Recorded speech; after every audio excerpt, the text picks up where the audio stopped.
Greetings, everybody. Welcome to the Sunday Culture Review. That's right. This is an extra special episode. This is the Starcruiser edition. And what did you guys think? Did you like your tour of the Starcruiser? Oh, I would pay $12,000 for that. Oh, okay. All right. Why are they undercharging? What the hell, man? I don't know. I really do think that maybe that experience is once in a lifetime. Really. I would give it a positive review if I was hashtag hosted. Oh, me too. I need to be hashtagged and hosted, all over the place. But with that being said, and as our panel kind of introduces themselves, let's say hi to everybody. Let's say hi to the amazing AFK Bard. Thanks for being here today. Hello. I'm being hashtag hosted to be here. Oh, well, hey, you're very welcome to be hosted here, my friend. We also have the turtle himself, which is otherwise known as Shellbach. What's up, my friend? Morning, Culture and everybody. Sign me up for that. I thought so. Yeah, and then of course we have the amazing Wes Moody of the Wes Moody Webcast, the man who makes everything happen on his channel, from cars to video games to waterfowl even, and many other things. Yeah, go ahead and tell everybody what's going on with you, Wes. Well, I am the Lord of the Waterfowl. Yes, I did an experiment. Where that comes from is I did an experiment on my channel a while back, because you always see those signs that say, "Oh, don't feed us bread, feed us grapes and lettuce." So I did an experiment where I put grapes and lettuce here, and I put French fries over here. And as soon as I put the French fries out, like all of the waterfowl in the park just like swooped me and started eating the French fries. So if anybody's curious, waterfowl like junk food, just like humans. They do. They truly do. And last but not least, our very own creator and artist, and the person I always try to make full screen, Makity. And he's muted. Boomer count starts at 1. Welcome to the Daily Dose of Dismal Disney, the Sunday Culture Edition.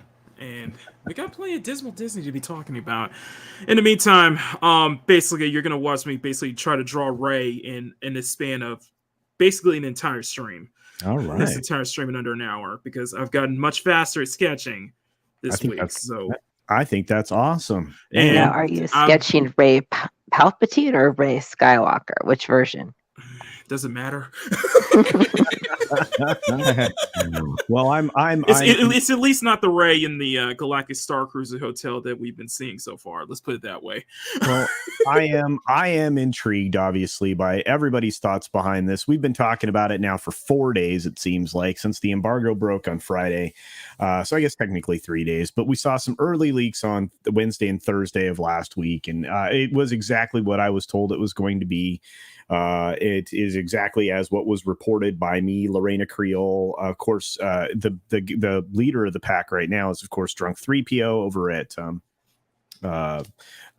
Park Hoppin', and everything that he's been doing over there. You gotta love Drunk. He's a man among men. He is an amazing human. Hopefully, you all support him that are hanging out here. But the intro that I played today, the Starcruiser intro, of course, I'll play that at the end of the show before the final credits. But that is actually a capsule ferry. If you've ever heard of a capsule hotel that they have in Japan, that is a Japanese capsule ferry. So you can actually get, whether it be a bunk like what you saw there for one person, you can actually upgrade all the way up into like an actual cabin. But normal people use those capsules. So if you think that looked familiar, yes, it does. It looks exactly like the bunks that you've been seeing from the Galactic Starcruiser. So, but I tell you what, it was a unique thing to go out and grab those clips and put it together. I have to thank the creator that put that together originally. So the capsule, I believe costs about $30 some. The meal that you saw being prepared was about $24 American dollars. It looks like the whole excursion, if you like went for all the bells and whistles, paying for the lockers and then the snacks, there was a lot of other things I could have showed you from that hotel. Again, that's a ferry, so it's pretty amazing. But I think you'd spend about $100 to get from place to place overnight and be able to sleep. It's actually cheaper than Amtrak for a berth in an Amtrak train. Mm-hmm. But yeah. So have you guys seen these pictures and everything that's going on here? Which ones of the real Galactic? Yes, watching all the videos and such, and a lot of the memes have been made of it, especially the I guess it was like a dinner in a theater showing with the Twi'lek and the DJ. It kind of reminded me of Chuck E. Cheese. Yeah, and it was like, does that look Star Trek? Is that more? I mean, does that look Star Wars to you, or is that more Star Trek-y? Look. If you look at this lobby, what they call on the ship is an atrium. If you look at this space, it looks like, oh, this is kind of a neat. And I think Valiant Renegade said this, and I agree. Airport hotel, right? Mm-hmm. Yeah, I think it's kind of a decent little airport motel, right? If you guys were younger and you were in the California or some other places in the country, Best Western had these things called they were like Galactic hotels or something, or like the Space Age Lodge was near Disneyland, and you could stay at the Space Age Lodge, and it had kind of a space theme, and outside of the normal doors and windows you find on every hotel room, it had kind of a spacey thing. But this is very much looks like if you go to the airport in Orlando, that's in the airport hotel in Orlando. This is the Hyatt Regency, basically. And again, it's funny because do you see the little oddly shaped bench there in the center of the picture? Yes. Yeah. Mm-hmm. If you redress it slightly, that's exactly the same bench that's sitting in the middle of the Grand Floridian Hotel at Disney World at the Grand Floridian Lodge in the lobby. Very strange. But, like you said, they didn't sprain any muscles here. I'm trying to figure out where the hundreds of millions of dollars went. These two areas here, if you can see my mouse, you probably can't on the screen. There it is. Right here, this is a holo tank. On the other side, there's another holo tank where things can appear. It's, Pepper's Ghost hologram effect thing going on. But this is it, basically this is the atrium, or the hotel lobby, or whatever you want to look at it as. But before we dive too deeply into this, and while I leave this up on the screen, I want to say hi to everybody. We had a bunch of folks roll in here early. Got Eric K here, the Mencha Wrenches, the Master of Mods. We've got Xenomorph. Let's see who else is hanging out. We've got the Cheese Factor with us today. Jordy Lyons is here. Good to see you, my friend. Mr. Dragon is here talking about all of the influencers that are completely getting roasted for this. 1,000%. Not only that, as Mr. Dragon shows you there, they're selling the merch that they got on the Starcruiser. They were, first of all, what was the term there, AFK Bard? What was the hashtag? Oh, hashtag hosted. Yeah. They were hashtag hosted people, which means they didn't pay to give you their fluffy opinion. But they bought the merch that was only available to the people who got hashtag hosted, and they're now reselling it for up to $1,000 or more. And they were so brazen about it. I think you can find pictures of the specialty lightsaber package on somebody's bed there inside the Galactic Starcruiser Hotel. So that's how brazen they are about it. So it is what it is. But we've got Court here. What's up, Court? Looks like Keely Chow has rolled in. Good to see you. And Roll Tide, my friend. Six is here. What's going on, Six? Great to see you. Thanks for being here. Let's see. We've got some other folks that popped in as well. Of course, Wes Moody is here. He sent us a member chat. Hailing the greatest chat on YouTube. Thank you for that, Wes. Appreciate it. Judicon is here hanging out with us, as well as Close. Good to see you, my friend. We always try to start on time. I think we were successful again today. What do you guys think? Did we nail it? Absolutely. Yeah. Subhuman 84 is here. We have Nuanced Observer with the cool avatar, appreciating the music that we put behind the tour of the Galactic Starcruiser Hotel, which I think everybody enjoyed. We have the lovely Sherry. Great to see you. So many other folks dropped in, including Low Specs Linux Laptop. Looks like Joker Voice is here with us. He's praising the wrenches, as I always try to do as well. Hail to all of you, and thanks for all the help. I do appreciate it. Jaffo is here. He says that my new home looks comfy. Yeah, that capsule hotel. I don't know. When you go to Japan, you have plenty of opportunities to take advantage of that type of experience, and it won't cost you an arm and a leg. Runner is here. Good to see you, Runner. Sean Landrigan is here. Ed Brewer's like, no, thank you. I think ultimately those capsule hotels are a little rough for tall people, especially. I'd love to see drunk try to sleep in a capsule hotel. Wouldn't that be funny? Let's see. LDG is here. What's up, Pickles? We got Gap Stargate. Trinoculus B. He's bidding on an opportunity to stay in the capsule hotel. You don't have to spend that much money. It's not going to be 4,000, my friend. It's going to be 4,000. Let's see. Rough Girl is here. Man, so many folks. Thanks for being here, everybody. If I missed you, I'll get to you later, I'm sure. Thanks for stopping in. We do appreciate you being here, but let's keep moving. So, if you guys had an opportunity to see the videos, watch anybody's live streams, check out anything that Drunk's been doing on his channel, because let me tell you, he's been doing a great job over there. Have you guys had a chance to check that out? Anyone? Yeah. I haven't seen all of them, but I've seen his videos popping up. he's on fire. Yeah, and it's a weird thing. I mean, these experiences are as described, and they are as poorly received by the people who are observing these influencers as you could imagine. I mean, when you look at well, this is the bridge. Okay, this is where you're going to have your bridge experience. You guys pumped up to do this? You excited to play some Space Galaga? Yeah. Oh, well, Yeah. I was at least going to say StarCraft. So, I mean, that's Space Galaga. That's even better. Well, oh, sorry. Go ahead, Ivka. I would say, like, I think we mentioned just like the price. Honestly, like, I would be okay if they charged this something like a really high-end hotel. Like I would go for like 150, maybe.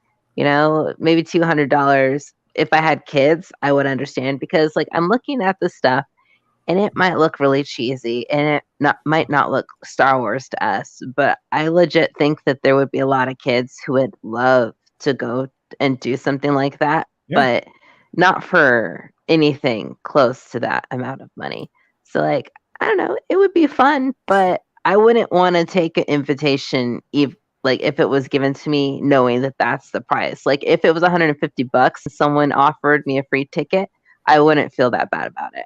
No, and we have one of the cool theme park channels hanging out with us here. Eat the Magic theme park food reviews is here, and that's really the best opportunity. If you talk to somebody like myself or Rogue Disney, one of the things we're intrigued by is the food offerings. A lot of them look similar to what you get in the Avatar area at their at Zatuli, which is the name of the quick serve restaurant that's there. Well, now what are you implying with that? Well, I'm just saying that they took some of the Cuisinary tools that they had before, and they essentially reutilized them, repurposed them for this Star Wars experience. And you can't blame them, but at the same time, there's a lot of similarities in the food. So thanks for being here, my friend. I appreciate that. Let's see who else is hanging out. We got a super chat already. We've got a super chat from our friend Borg Porg for $5. Thank you for that, my friend. Disney needs to make a Jedi Sith temple where you can have lightsaber battles and tournaments. And we want to fight each other with lightsabers, Disney. Well, that would be a lot of fun. I don't think they want to take on the liability. I could see something like this possibly working. What I don't understand is why the experience with the lightsaber training is so underwhelming. To me, I don't know. Have you guys seen that experience at all? Yes. Yeah. I mean, I've already done that experience as a kid with a bunch of paper towel rolls that you stuff together and you swing around. Right. Yeah. Yeah, I don't know. I mean, what do you guys think? Do you think, outside of obvious liability issues, wouldn't you like to have some kind of a lightsaber duel with fellow? I would love that, but Disney wouldn't be willing to do that just because, one, liability issues, and two, it'd just be too damn expensive. I think it would be quite costly for sure, but yeah, but they have this perfect opportunity. They're charging an arm and a leg for this hotel.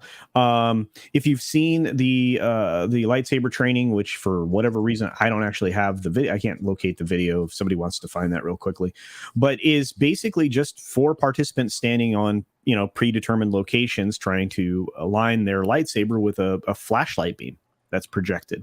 And the people standing behind them have these little shields that, if one of those beams gets by, they can block it with their shield, that, the people standing behind them. And, you can accomplish the same thing the same way they did in the film by putting on a blaster helmet, which is essentially a VR headset that would allow for you to actually experience a lightsaber duel. I mean, we have VR games that you can play if you have an Oculus Rift, if you have any of those other things. Beat Saber. Beat Saber. Yeah, you can do Beat Saber and just go slicing through things, and they're amazing experiences. Have you guys ever seen any of those? Yep. I've not. So let's start off with the obvious question, because I want to try to get everybody engaged here, including the chat. Is this something that you would be willing to pay for? Is this experience here that we were just looking at, is this experience something you'd be willing to pay for? How many nights is it? Well, this would be well, essentially it's basically 2 nights. It's about 42 hours of entertainment. What? Yeah. And it's $6,000? Yeah. Well, I mean, for 4 people, it's $6,000. If you don't have any additional add-ons, like a special portrait experience, which is another $99. If you don't do the captain's table, and if you go at a particular time of year that is oriented around when school kids aren't available, because the times that you're seeing reflected in the price point that we're talking about here for a standard cabin is usually when kids are going right back to school at the end of August through the middle of September. So usually you're not going to have the opportunity to do a family vacation at that time. Now, this here is the main mess hall. Well, at least it's appropriately named. Well, yeah. I imagine it's just called the restaurant or whatever. The Corellia Galley. I think the Corellia Lounge is the actual like canteen part of space. I think I'd rather go to Las Vegas. I think I'd rather go to Las Vegas. Yeah, there's a I forgot one of the Clownfish TV videos. I think it was one of the first videos they do when the I guess the review embargo was dropped, and they were going over this review that sounded like shilling at the highest level, and you couldn't believe it was real. And they mentioned that something about the mess hall would take you back to the Canto Bite scene, and he meant that as a good thing. And I'm like, I don't know. Yeah, that's not a selling point for me. Sorry. Well, and in looking at this, I mean, again, a lot of the complaints have been that it looks very plasticky. Right. And this is where you actually have some hard surfaces like tables, but they look very traditional to you and I would think. Starcrossed Lines asks a question: does the ship shake when you go to hyperspace? No. In fact, that's a point that our friend Monkey Jeebus brought up in some DMs back and forth today. If you go and experience Star Tours, have any of you been on Star Tours? No. I was on the OG one. Okay. Yeah, it's the same concept. I mean, the simulator box that you get into, 6-8 axle gimbal, depending upon how you want to describe it, and you actually feel like you're going into hyperspace. You literally, the ship. I mean, unbeknownst to you, you're changing physical positions in 3 dimensions to give you that jerk forward and the jump into hyperspace, and then the sudden stop, which makes you feel like you've exited hyperspace. Well, none of those things exist because this is a giant cement rectangle. So no, like hyperspace RAM that we saw in The Last Jedi. Yeah, exactly. Well, it would be a big liability though too. Because I mean, you could you could want people to feel immersed, but then you could also be like, no matter what someone wants to be immersed in, if they get there and they get seasick, it'll be a really awful experience for everybody. So I feel like I understand why they don't want to have that in it necessarily, but it does suck that it takes away from the experience. Yeah, it really does. And Monkey Jeebus says they spent too much. And yeah, this is part of the conversation we were having back and forth today, albeit limited because I was putting together the intro we started with today. But they absolutely spent too much money on this. Look, I'm trying to figure out where you put hundreds of millions of dollars, and I'm not seeing it. You guys, are you seeing it? Do you know where it's going? Do you know where it went? I guess to answer your initial question, for $6,000, hell no. For $1,000, no. Yeah. For $600, no. Wow. For $60, maybe. There you go. And for free, I'll take it. So your price point of $60, actually you might get it's not even worth that. I'm just but let's okay. To be fair, let's look at it this way. You will probably be able to do a day pass to visit this ship for a few hours. It'll cost you anywhere between $99 and $200 or so, based on some thought processes by Drunk 3PO and some other things that I've heard around. You will be able to maybe make it onto this ship as a non-hotel guest. And would you be willing to cough up, a couple $100 to get your photos in specific areas of the ship and just to kind of experience it to a limited degree, would you be willing to pay a couple $100 for that? See, because this is going to start to be what Disney starts to do with this thing. Right. For what they're offering, even for that as like a day pass, it's very iffy. I'm probably gonna say no. It's just not worth it. Yeah. I feel like this. Oh, go sorry. ahead. Please. No, please. I'm like talking way too much this morning. I'm sorry, guys. No, I love it. I love it. I feel like this was just like a complete mess for them, because if they had included this as part of Galaxy's Edge, but like say you pay for like the extra stuff when you're there, like like you go to Galaxy's Edge and then you got to pay a bunch of ridiculous money for a drink. Like add this extra area where you can go and there's like live performances, even though they're crappy. People would pay for it if they didn't have to pay for anything else to get to it. Like, someone wouldn't want to pay $5,000 to go to this experience and see somebody singing. But if they're already at Galaxy's Edge, already at Disneyland or Disney World or whatever, and then they see that that's an option for an additional like $25, I feel like they'd get way more money doing it that way. Yeah, and I agree with you. It looks like the audience is a firm no across the board. I haven't seen anybody that's super fired up for this. Commander Ed Straker, Klaus. Let's see. You've got Read by Nature, Not My Sort of Thing. Joker Voice. Judah Khan.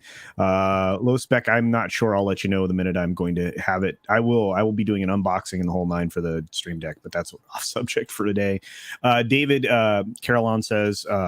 Carleon says, excuse me, Galactic Starcruiser, the VR experience, live the cringe from the comfort of home. You can actually. Okay, so I'm going to say some nice things about some theme park channels, because some of them are doing like some really good work. And speaking of another theme park channel we just did a minute ago, Eat the Magic says, would rather pay for real Disney cruise. A cruise for 2 is considerably less than $4,800 for a Mexican one. Absolutely. This is absolutely true. Mm-hmm. And the Disney cruise experience is pretty phenomenal. But these rooms that were designed for this are basically cruise ship rooms.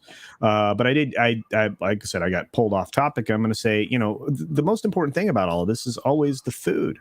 If you ever go on a cruise, you want to be dazzled by the food offerings. And I think this is underwhelming. And I've been watching a lot of other creators, because I'm at the point now, and I think we're all there. And I'm going to ask you guys this question: do you want always to try to find as many opinions as you can? And and are you always looking for one that ones that align with what you think, or are you simply trying to find ones that are similar to yours so you don't think you're crazy? How do you go about like viewing other people's content when it comes to, things like the Galactic Starcruiser? Because I think that's, I mean, do you want confirmation bias, or are you looking for actual informed opinions? That's the other problem that we're struggling with right now. Yeah, and that's something that we are all, and I mean all of us, are guilty of that. Yeah. Yeah, so it's very important to look at other opinions and see, especially with this, and just kind of take that and just kind of form your own from there. Yeah, I like to get a variety of sources, including contrary opinions. But obviously, you have shills, so there's that. The hashtag hosted thing. Wow, I got to tell you, I'm looking at this, and it's like I wish the school food had this presentation when I was in school. Cafeteria food had that much presentation. I know. Yeah, amazing presentation of cafeteria food. Yes. Well, it's brilliantly done. I mean, this is gorgeous, right? And this is the other aspect I wanted to show that capsule hotel. You have this kind of diverse variety of cuisine, even on a capsule ferry hotel, right? And it's very interesting if you watch the videos of the descriptions of food. And I was about to praise a channel, and I'm going to do it, even though I do believe they have a very biased opinion. But Attractions Magazine does a very good job of showing you pretty much all of the elements of this hotel. They are very, very good at doing it. And one of the things that bothered me, though, aside from the food, is that they confirmed one of my worst nightmares. I have an interview here I'm going to pull up and have to pause throughout, because it was just real quick. It looks like my mom cooked their salmon. Poor salmon. You're not supposed to cook. I was going to say, I kind of agree with you, Wes, especially if you went to a high school that looked like Coruscant. But yeah.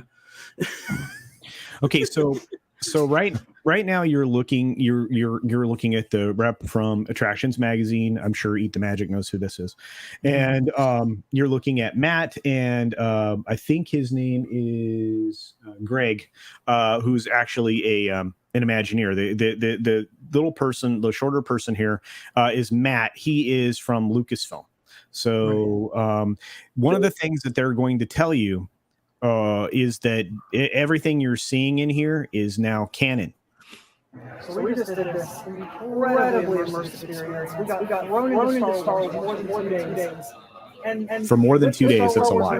Is this canon? I know we saw Bit of an some echo. canon characters, and I know some of the books are coming out, but I know also sometimes the storylines can kind of fall out. I mean, the story is as authentic as it gets, so yeah. I mean, I guess you're technically part of Star Wars now. Okay, all right. And what did it take to make the storyline? Because we had this.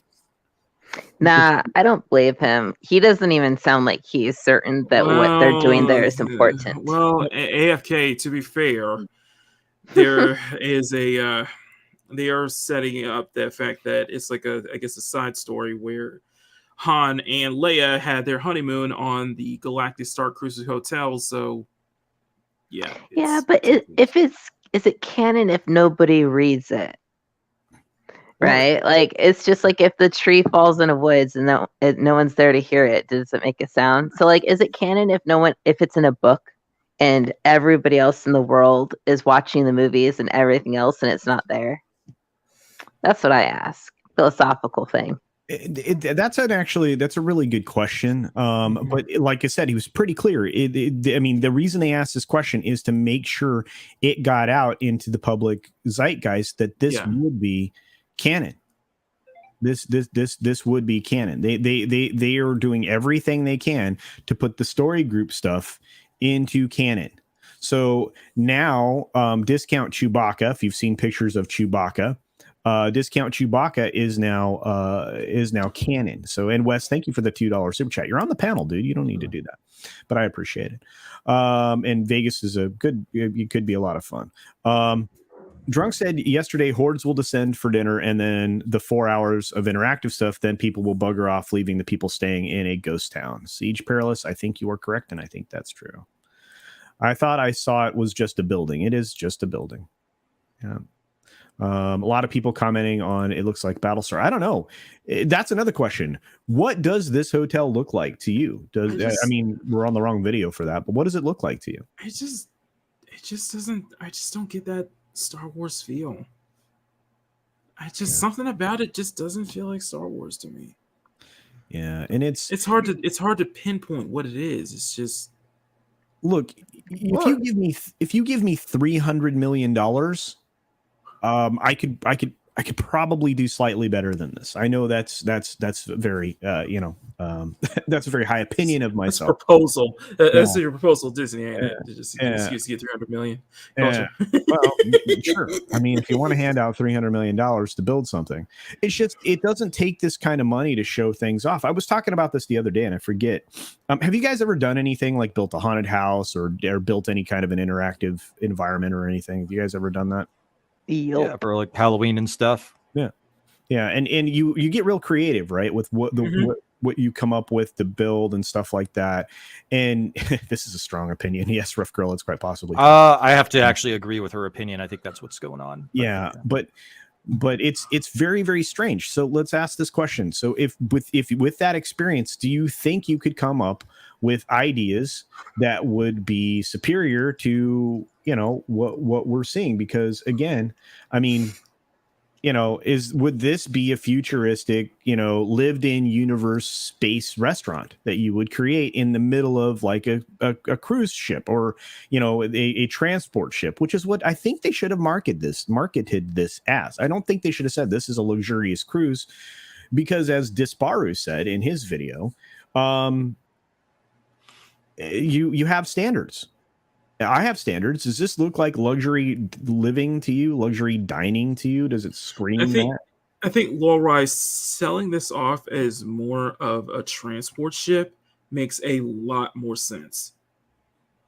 In lore context, it actually would make a lot more sense. And I think that it'd actually sell a lot more because it would actually make it feel just a slight bit more immersive now. Yeah. When you think I about it. would Go ahead, Wes. I would probably be extremely pissed off if I spent $6,000 and this is what I got. Yeah. Oh, of course. Absolutely. Well, and it's really strange. And Ed Brewer says the most obvious thing, I think. The Twitter mob that they're trying to appease or appeal to, they won't be going. They can't afford to.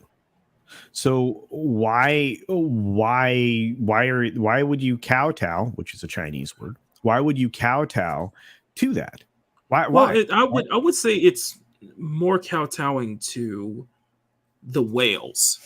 You know what I mean? Yeah. Those who would be willing to spend, those who have that disposable, that much of disposable income to be able to do that for 6,000. I think it's more appealing to the whales more than just the Twitter crowd or such. Like as Ryan and May other says, is like appealing to whales who think Star Wars is cool. Yeah. I don't know, man.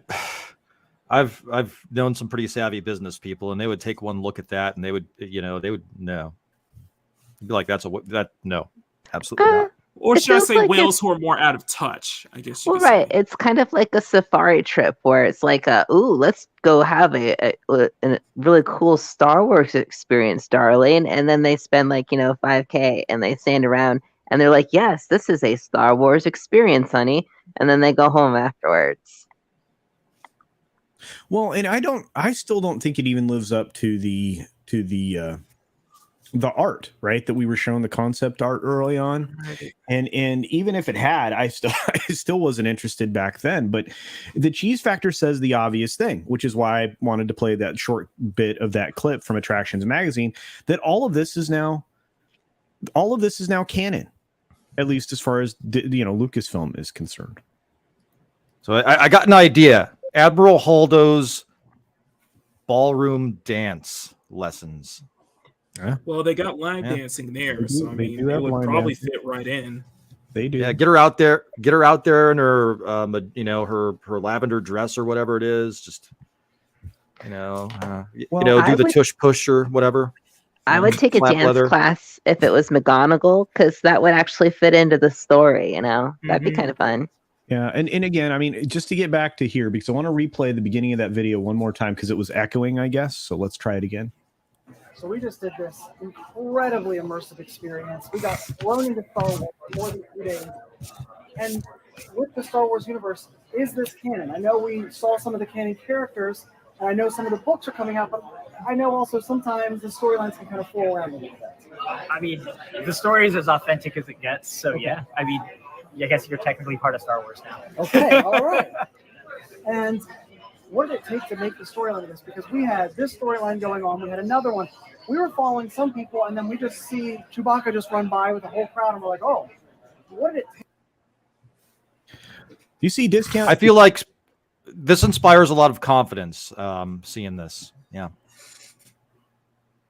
Let's take another look at discount Chewbacca. You guys ready?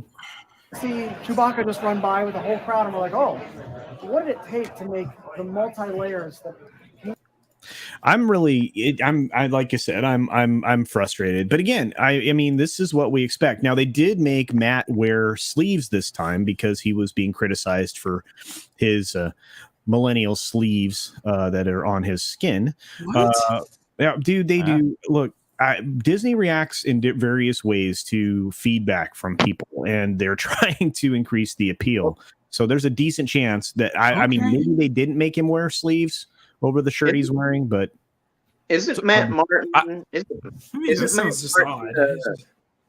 I have a theory where the $600 million went. So I hear me out. So this is designed to be a failure so that the military can take this and put it in Gitmo, and that's where they're going to send people, bad people. So that's where the terrorists are going to go. This is going to be part of Gitmo. It's a military-industrial complex. I don't know about that, but I do know this. Eat the Magic, if Eat the Magic is still here, this dessert should remind you of something that is from Avatar land. It should. A lot of these things, again, these cuisine things look like they come out of Avatar, and it's not surprising. I hope I got past the echo. Was there an echo that time? Nope. No echo. Nope. Oh, perfect.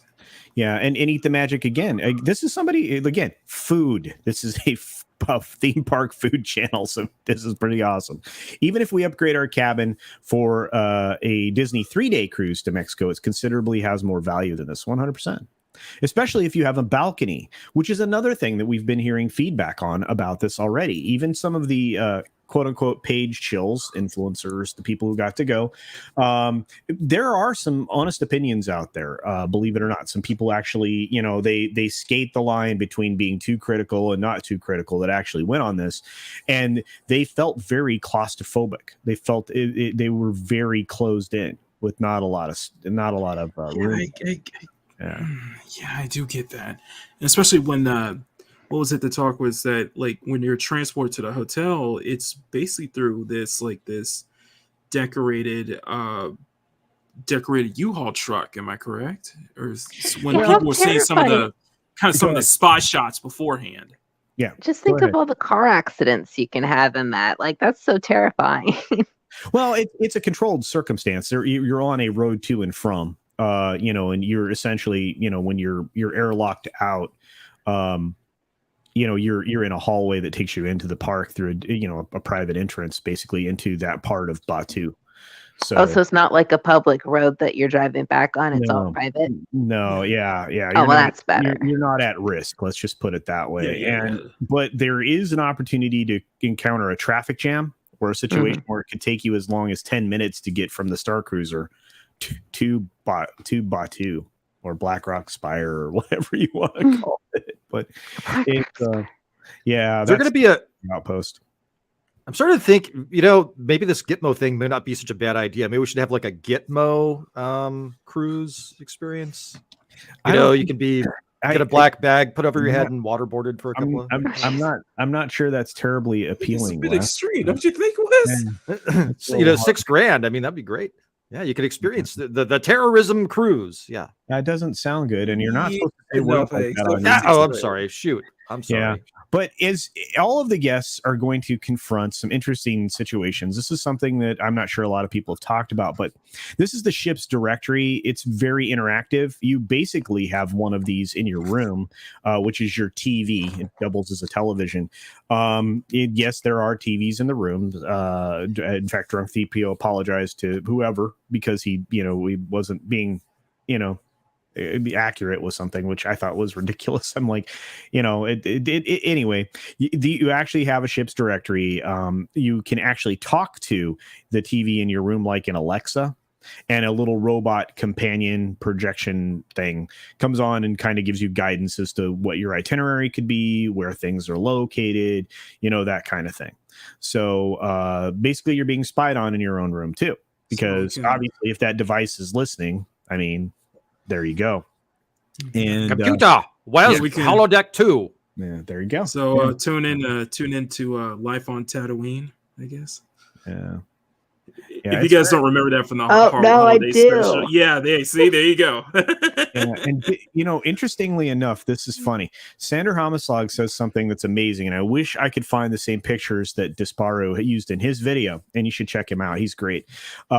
He's actually been on the Sunday Culture Review before, but he basically showed a picture of a Danish prison and the accommodations in there, and it does look similar to a Danish prison, except you want to be in a Danish prison versus the Galactic Starcruiser Hotel. Yeah, lots of natural light in there. Very strange indeed. It's weird. Soy Woker, yes, Mondo Bazaar. In fact, Mondo, I think, asked about drinks. There are drinks that are provided for free. You can have the blue milk, you can have the green milk. It's kind of on tap there. Yeah, I know it's exciting. They also have other non-alcoholic drinks that you can get that are included with your cruise. But then you have any alcoholic beverages you're going to pay for. So it's not really all inclusive, and those drinks are very expensive. So is the green space milk, delivered by Luke Skywalker or Jake Skywalker himself? Because that would be an authentic experience. No, I would be willing to spend $6,000 just for that. Is it straight from the titty? Well, that would be a strip club rated R experience if you want that one. Yeah. Oh well, that would Blue be milk, fresh. That would be worth the $6,000 asking price. Like, yes. You heard it here now. Makini is willing to pay that much to get some blue milk. It just looks really sterile. I mean, It's authentic. I keep hearing this all the time, that it looks really very sterile. And I agree 1000%. And Annie Masterson even is like, modern day escape rooms offer more interesting experience. Actually, they have kind of an escape room experience of sorts, on both the light side and the dark side. If you want to do something with the First Order, they have one. There's this extensive video on it you can find from Attractions Magazine, I believe. And they have a light side adventure for people that are involved in the Resistance or whatever they're calling it now. And it is it's interesting. It's interesting that the experiences will mirror each other, but they aren't the same. So they want you to come back and do the other side of the storyline. So in order to do everything, they want you to spend at least 2 visits worth of money, which is bananas to me. But Annie Masterson's right when it comes to that. But it does look like a clean cafeteria. That's true. It does. I mean, this would be cool. I mean, don't get me wrong. I'm with Wes. If this is my high school cafeteria, I'd be here all day. David. Awesome. David's like, I'd like to see a disaster movie where this thing sinks. Well, it's in Florida. Cool. It's in Florida. They're known for sinkholes. So I don't know. I wouldn't wish that on anybody, though. Brandon did a holdo maneuver to the Galactic Starcruiser. He absolutely did. I think he did a holdo maneuver on the whole world and country. Oh, sorry. We're not supposed to talk about that. No, that's all right. Star-Crossed Line says fighter simulator. Parents choose a character for their kid's story instead of people moving in groups. Costumes come with the thing. Stop nickel and diming. And that's the other problem. And you're 100% right. They are nickel and diming their consumers. Well, and that's what's even worse. And I think it was Drunk who brought that up, is that you see the look of the hotel. But the one thing that they really put a lot of time into and spicing it up was the shop, where you could spend even more expensive stuff on that. Well, you know what I mean? But there is upcharge. Like, even in this cafeteria, if you want to sit at the best table that's closest to the stage where there's going to be a dinner performance, right? You want to sit at the captain's table, that's an upcharge, man. You got to spend more money for that. And it's a per person upcharge, just like everything else with Disney right now. Disney is nickel and diming their guests to pieces. They are suffering from both inflation across the board, whether it be food or ticket prices or any of these other things. They are also suffering from shrinkflation, which means they're giving their guests less. They're charging them more and giving them far less. The value that everybody is looking for has been sucked right out of this company, at least when it comes to theme parks. But the argument could be made for films as well, I would imagine. But Robert here, Kajik says, it is punishment. I think he's agreeing with Wes as far as the feel of this place. I don't know. Man, there's so many comments here, guys. I wish I could get to them all. You guys are on fire. 6 is like, I've only been hearing about this for a week. That's true. Yeah, the box truck. You guys are on fire. Thank you for being here. TZ Burton. It's Star Trek. Yeah. Let's see. We had some other great comments in here. I don't know. You guys feel free not to hold back. If there's something I've not mentioned as of yet, or something more interesting about the ship that you want to talk about, or if you just want to talk about the lounge show. Let's take a look at that real quick, shall we? Dun dun dun.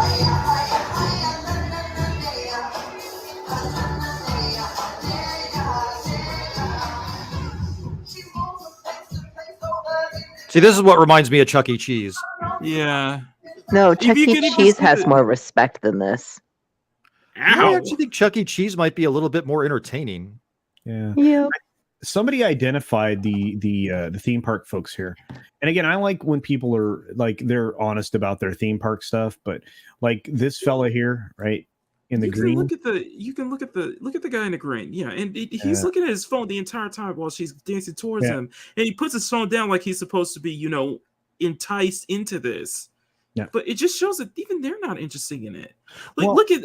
No, sorry. No, please go. Well, okay. There's the whole scene with you have Rey and Kylo fighting up top, And Ryan Kennel, he pointed this out in the video I was watching this morning, that like it looks incredibly staged. Like they have this, like there's a scene where Rey has this built-in, like this really good-looking lightsaber, but then she purposefully puts the saber down and brings up a second one. Yeah. Like we weren't gonna notice that. And there's a point where like Kylo Ren is like force chokes Rey to bring to her, and you can see like the stand that Rey is like standing on as it moves her closer to Kylo Ren. I'm just like, yeah, there's some issues, to be sure.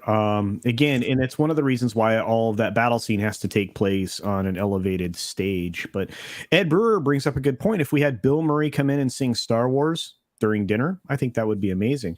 Be Star Wars talking about. it just doesn't. It doesn't feel like Star Wars. It doesn't. The music doesn't feel like Star Wars at all. Yeah. Why do And we have to have? And it's not Why do even we have to good, have- whatever it is. But Eat the Magic brings up a good point.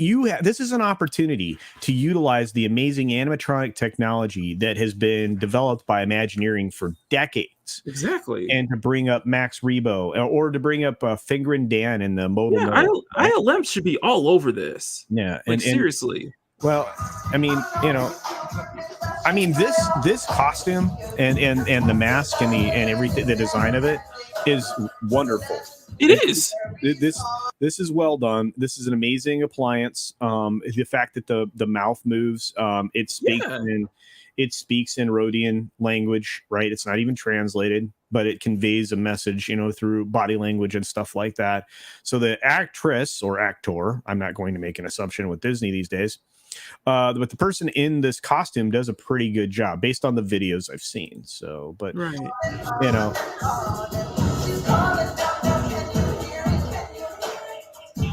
Yeah, I think the gender neutral of actress is actor.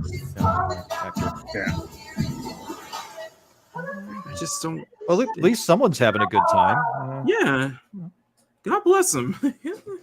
Or her. Yeah. A lot of people are not big fans here. Mr. Dragon says, did you hear some influence actually reached out to Drunk? Yeah, I did. Yeah, Drunk's been talking about that.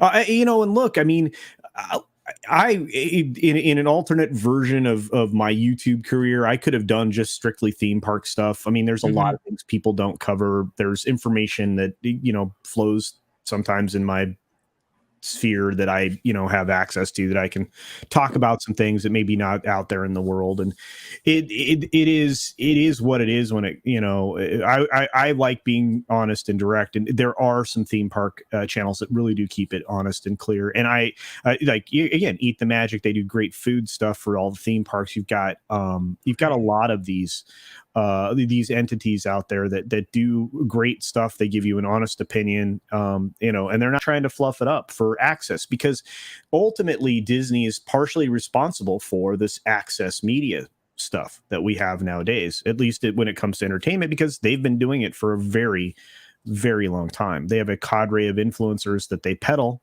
to, and you don't get the best access if you don't give positive reviews. And that's just the way it is.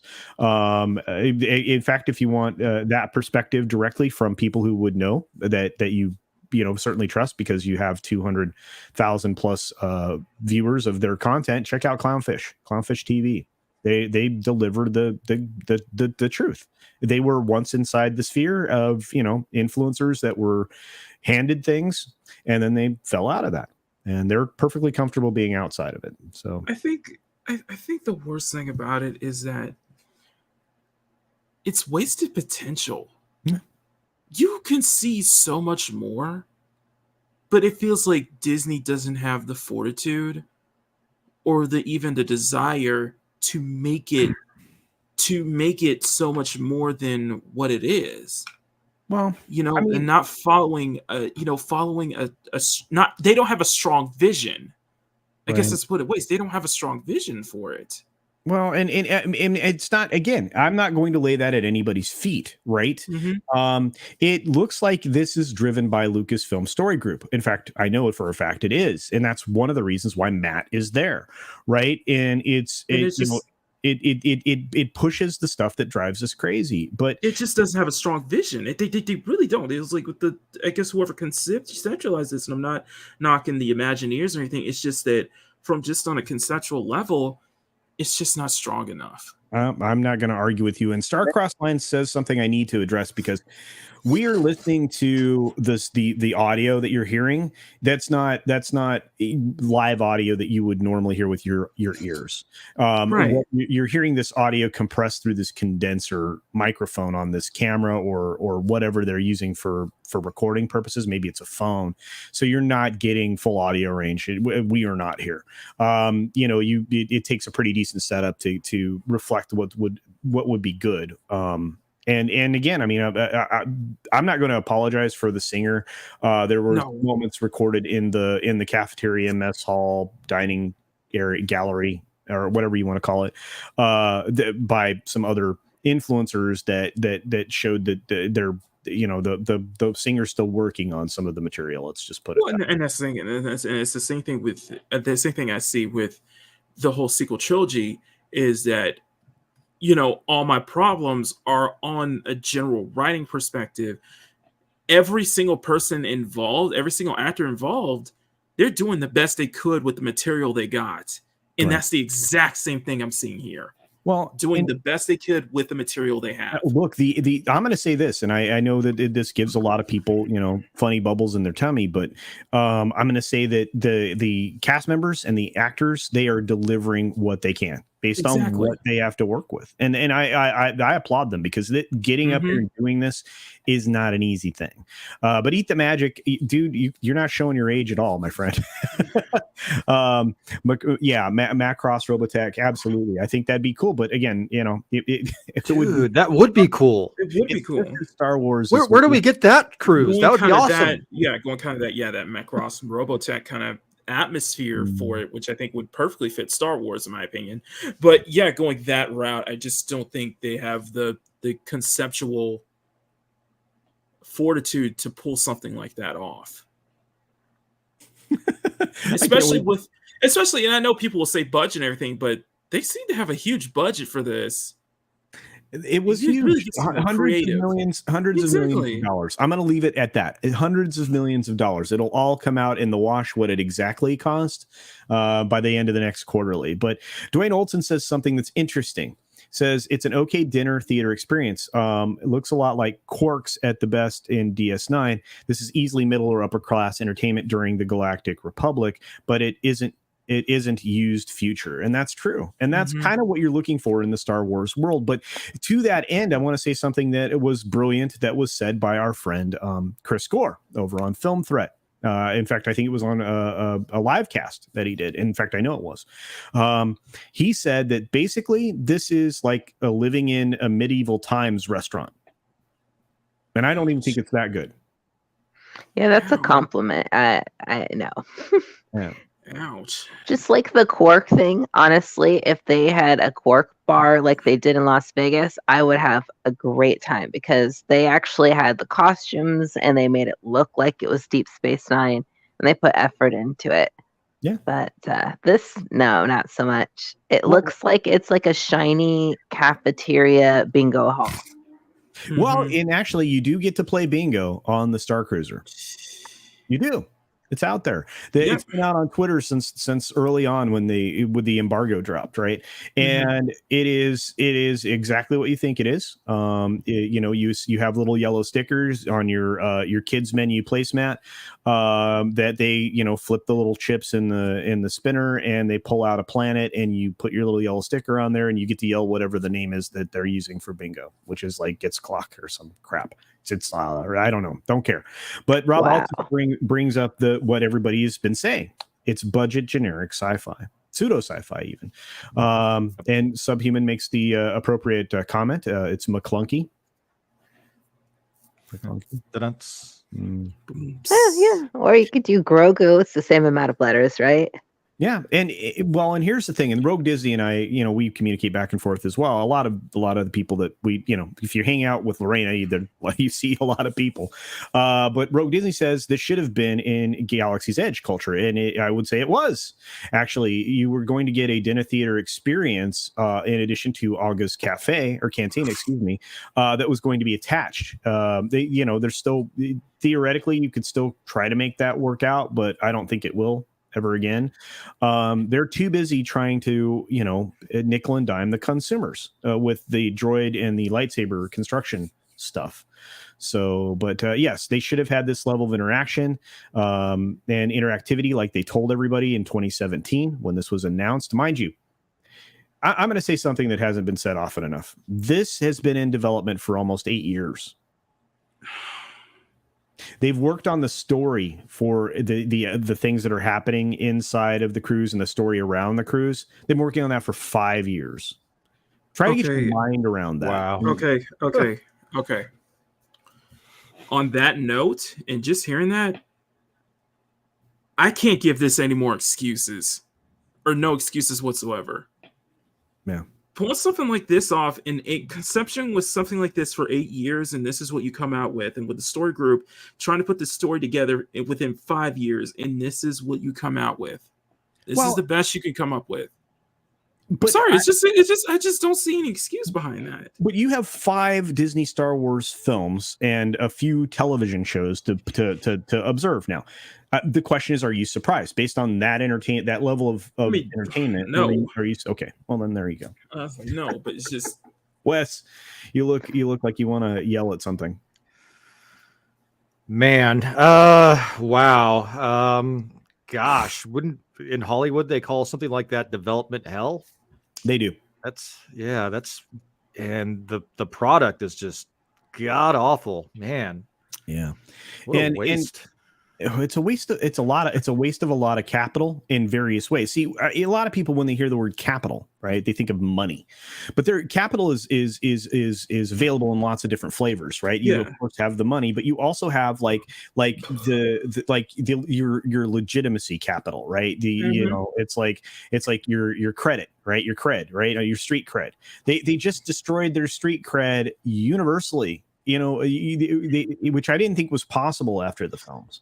Right. I think they call that goodwill, right? Yeah, goodwill is another form of capital. Absolutely. Yeah. It's just if you come up with something like this in 5 years, let alone 8 years, this should be much more epic for that amount of time it took.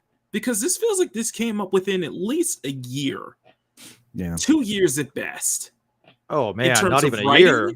And in terms of constructing everything together, in terms of construction, this looks like it would have been taken at least 3 to 4 years, not a full 8 years to build. Now here's the other thing. I believe that this could be fixed. I wouldn't take a lot. There would have to be some changes for sure, but I think this could be changed. And again, I'm always trying to be reasonable, rational when it comes to these things.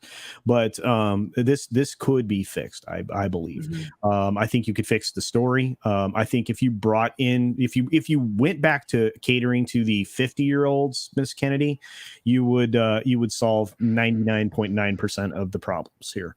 But it is what it is. And Mr. Dragon, you're right. Trying to stay, as middle of the road as possible when it comes to this is hard.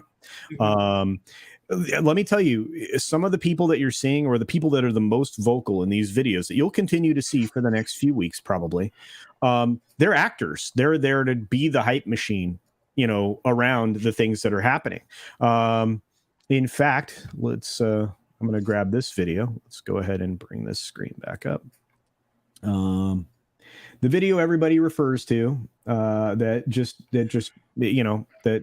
kind of defines Disney Star Wars is this one. That's what I'm about to say. Exactly, that's what I was saying.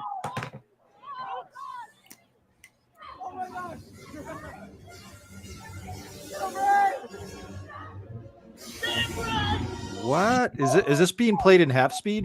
No.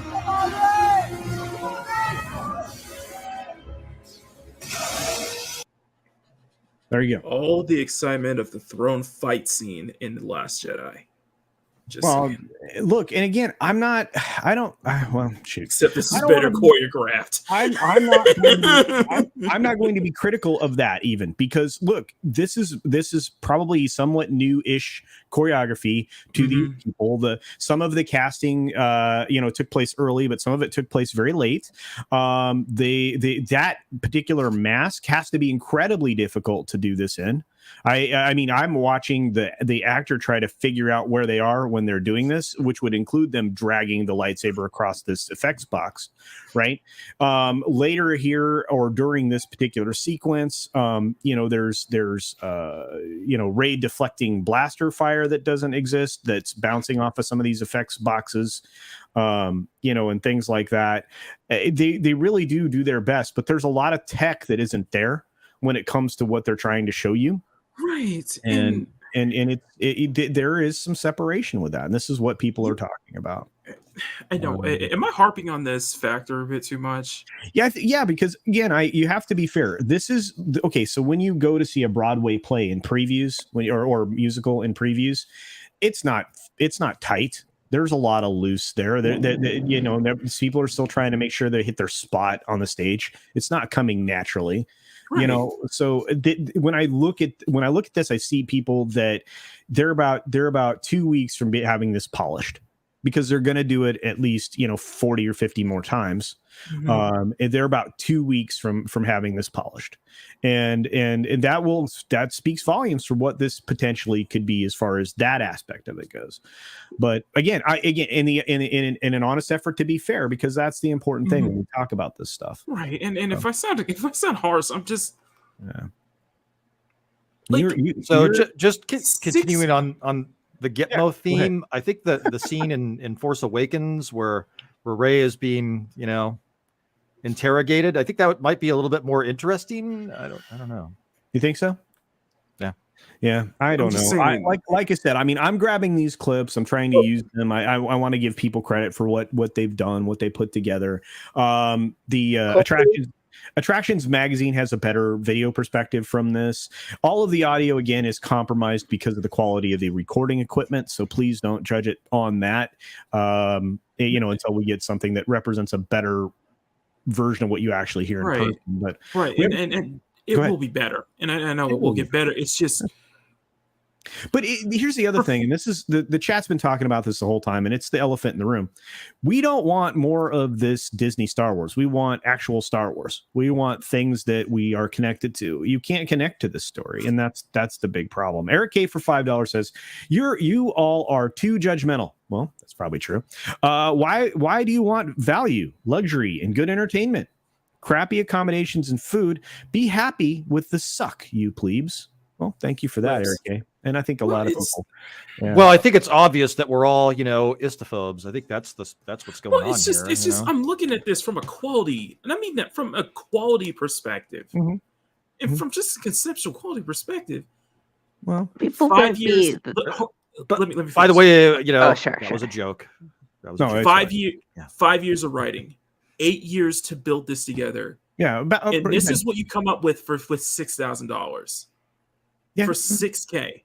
And and I know I'm being harsh when I say this, but that Disney probably has that much capital to be able to afford the kind of tech that they would want to pull off something as grandeur as this.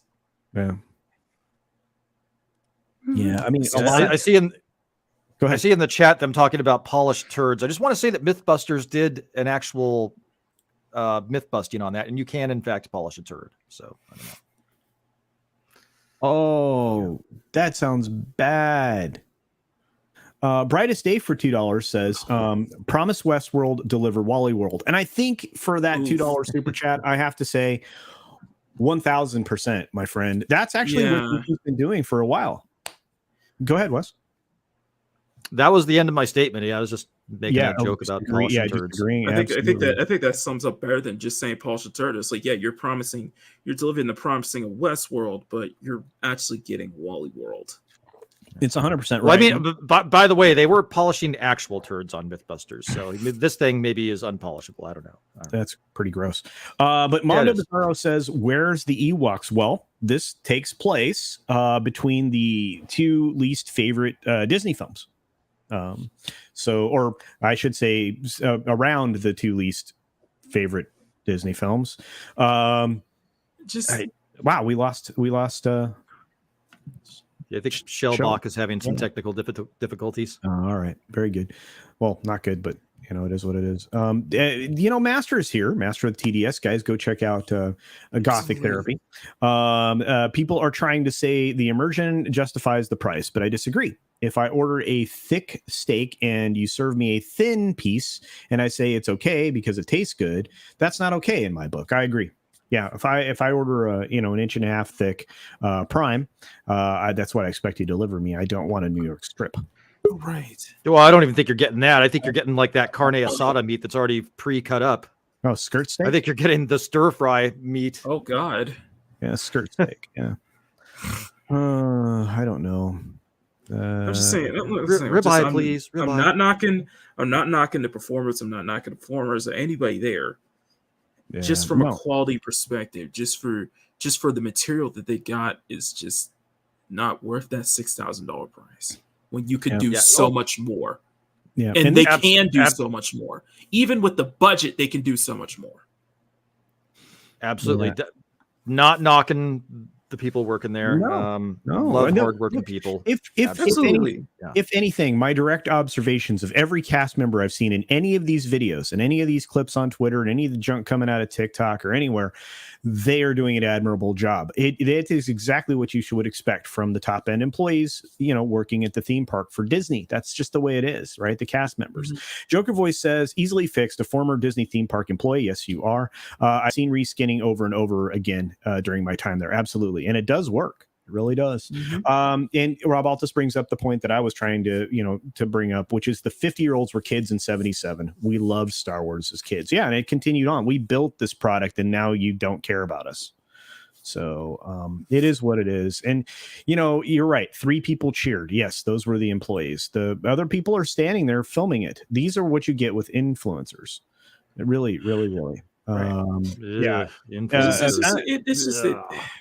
Go ahead. I hate making that comparison, but I'm just thinking about the whole Amazon Lord of the Rings, that whole super fan video that everybody was talking about. This is what this is kind of reminding me of.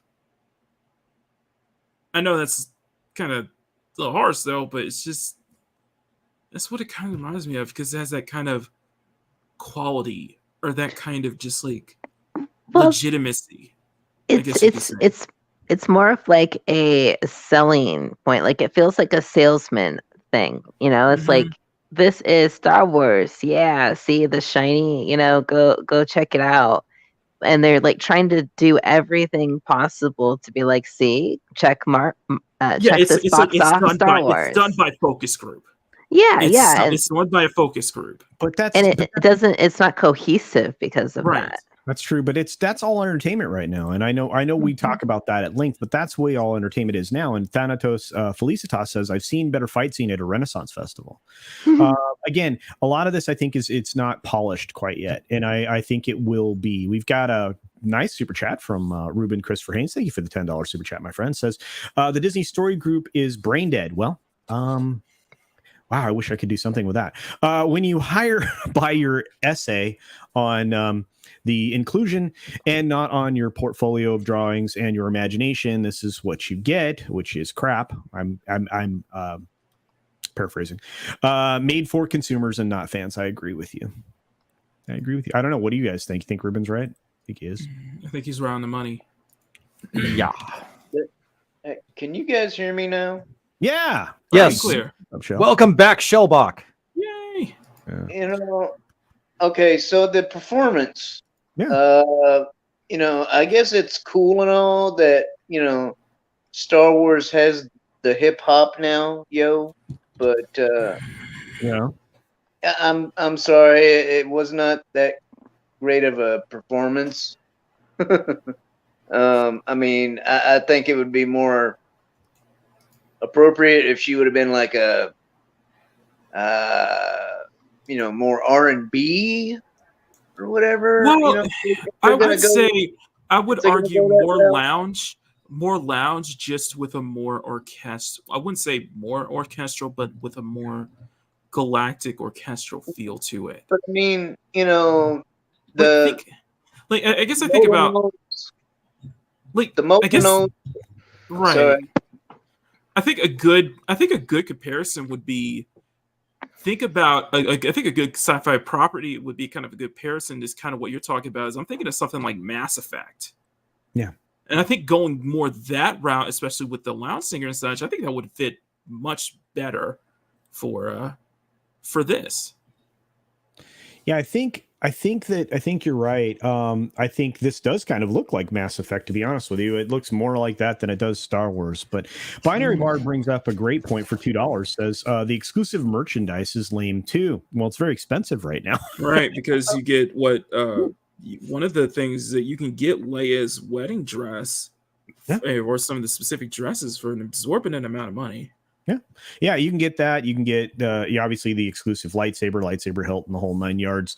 But again, I mean, these are already popping up from these influencers on eBay for up to $1,000. So good luck with that. The thing is, you won't be able even to use it, and unlike what was it, the Wizarding World of Harry Potter, you won't be able to use that at all throughout the hotel. Why is there a lightsaber fight on the Starcruiser? Well, because you had to. That's what they think Star Wars is. Yeah, no, but I mean, why would freaking emo and freaking Bestus Ever, why would those two be on a Starcruiser? I mean, they've got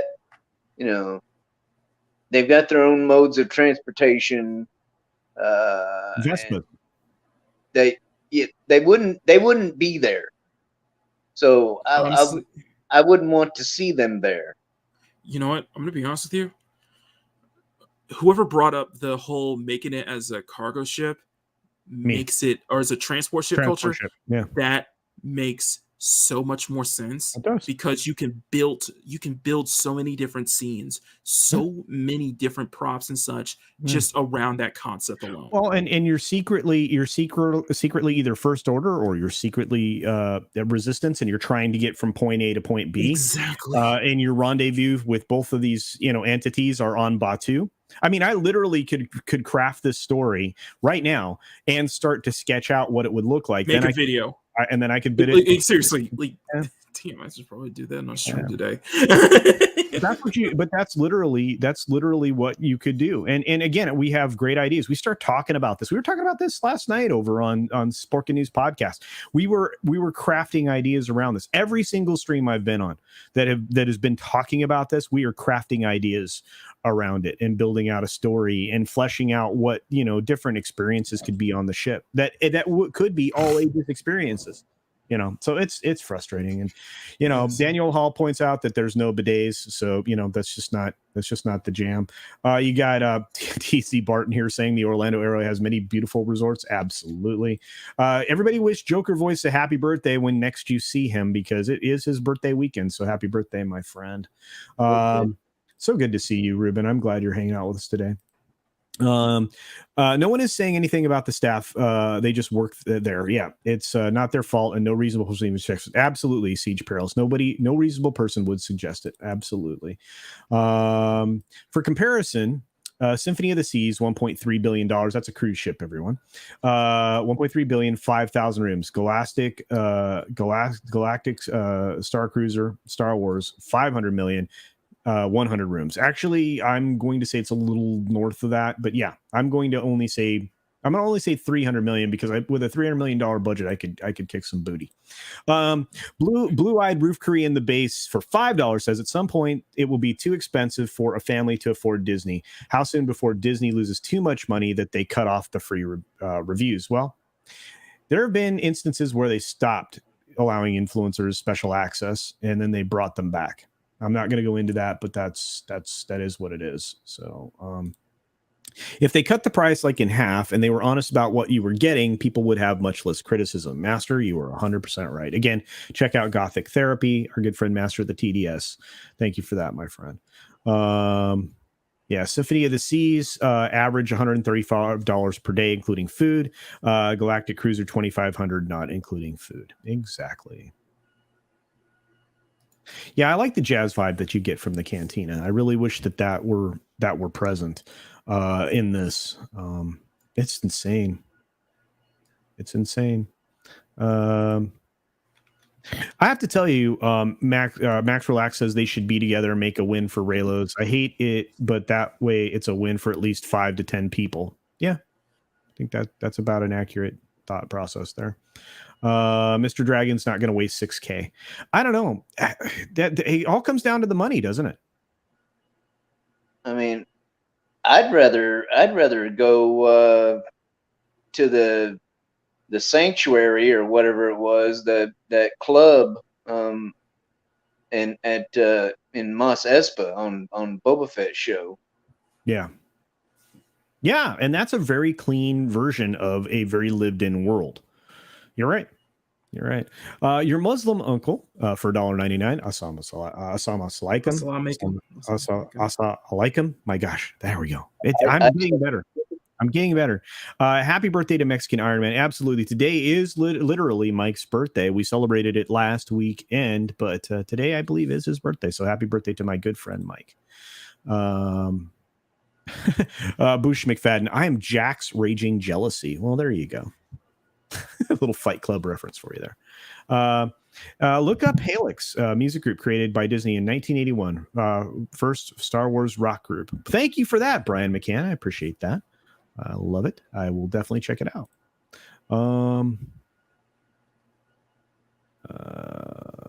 Let's see who else is here. Do you remember when Imagineers did the Star Wars land before KK had it changed? Yep, I do. And even know the Imagineer and his father, who put a lot into that.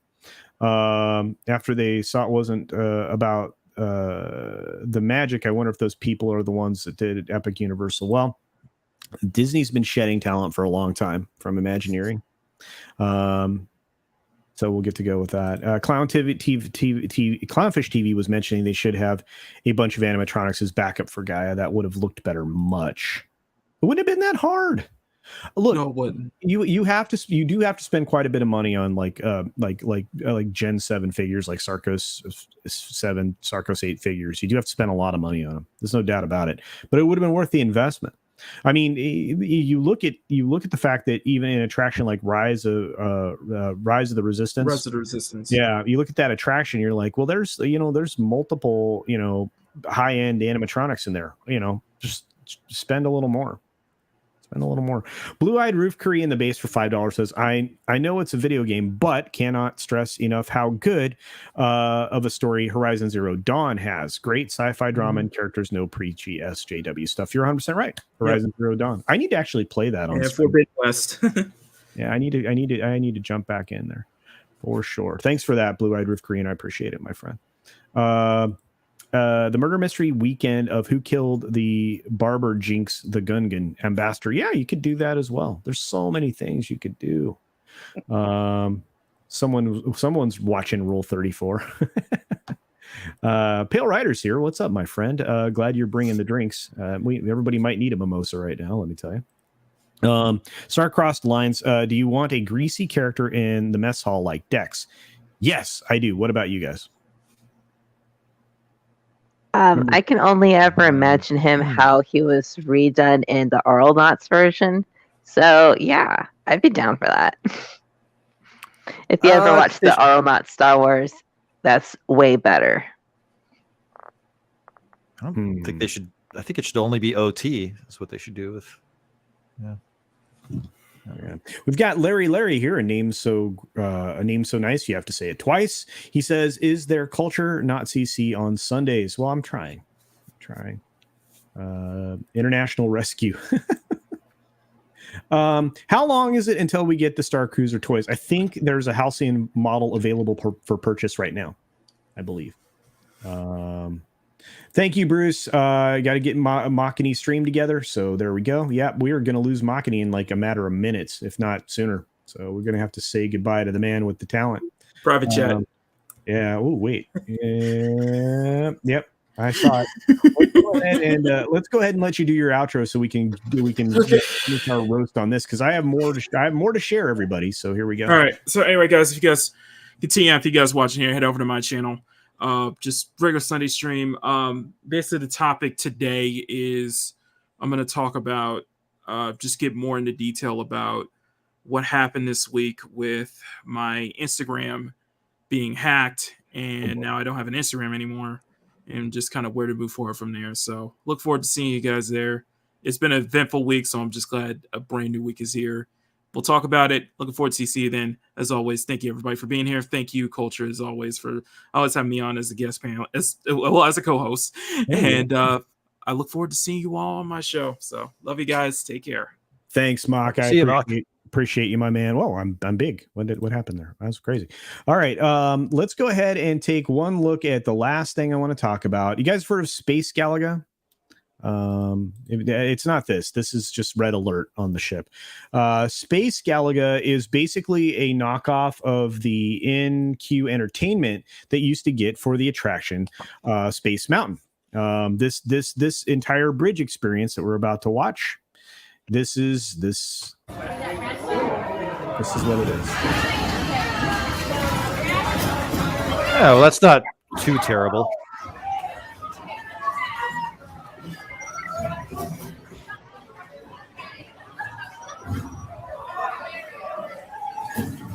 It's not really Star Wars.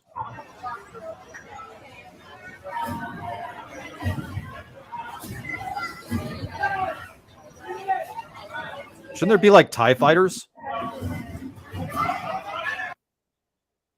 Yeah, like are those actually supposed to be? Are you actually supposed to be looking outside of the ship, like in?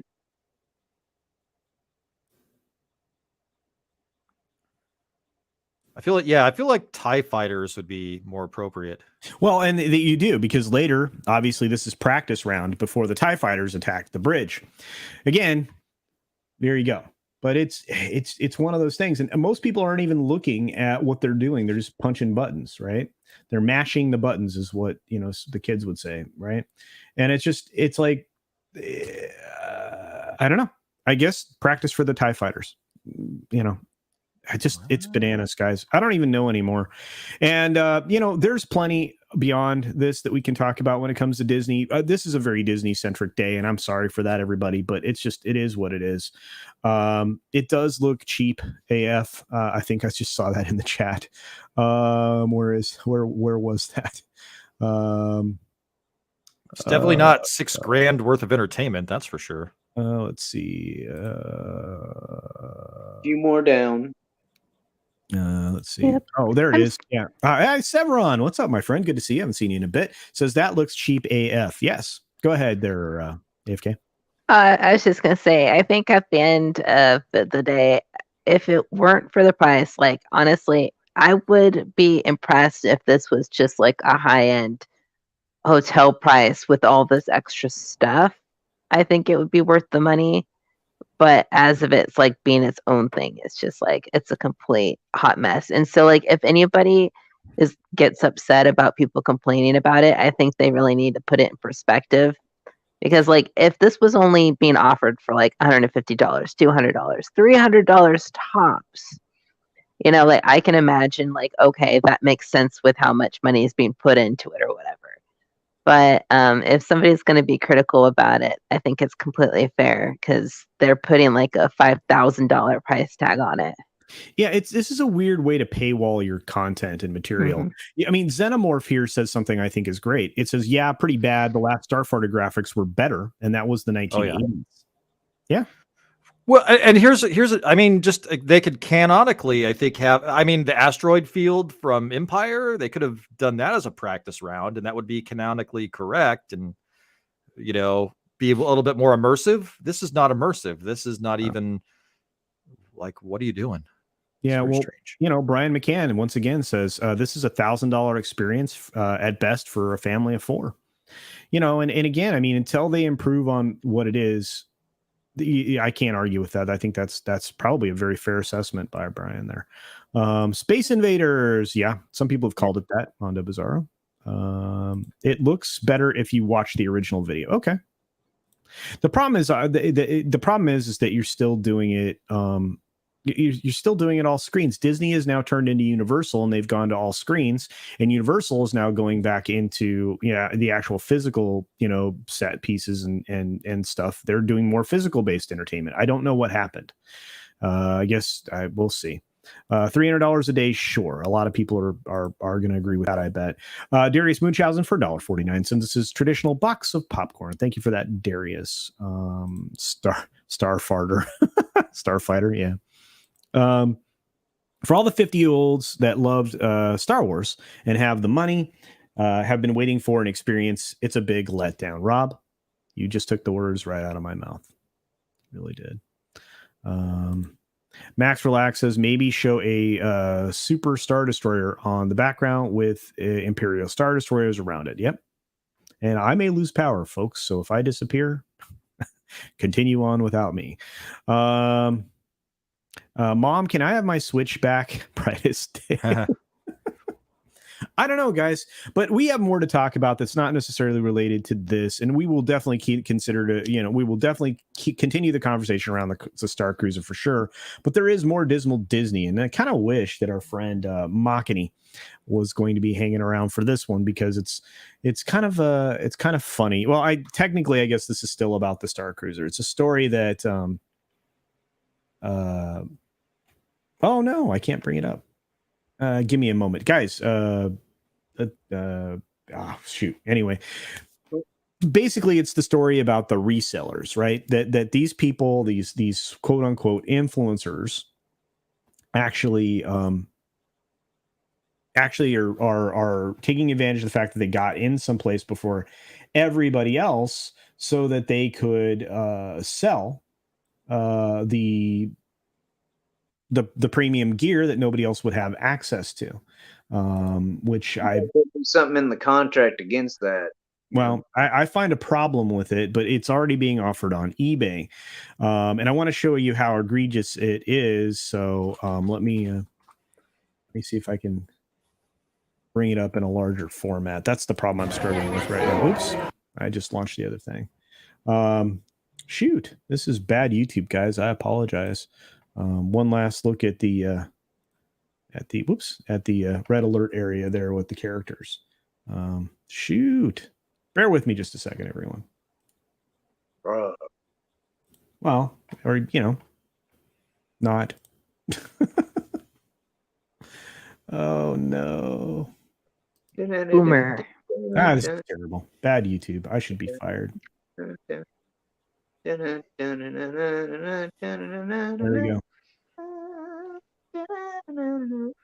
There you go.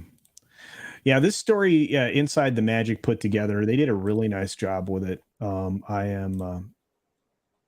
one of those people that I will acknowledge when people do a good job on something. I don't want them to always be criticized for the work that they put in, because again, whatever you think of Inside the Magic, they do put some great stories together, just like many other of these retailers. And here we go. So there it is. Do you guys see that? Cool beans. All right. Disney resellers attack Star Cruiser before debut. Lightsabers disturbingly sell for thousands. So as you can see, they took a picture of the carrying case for the lightsaber and the lightsaber hilt, and they have it resting on the bed that they were given for free. And this story was posted, I believe, by Alessa, and we'll get through it real quickly.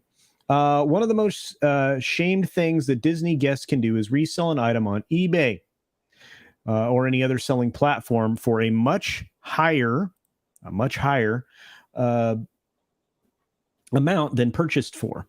It is against the rules at Disney, especially to use an annual pass discount to save money, and then to only sell and resell it for higher. And if caught, can end in a ban from Walt Disney World property for life.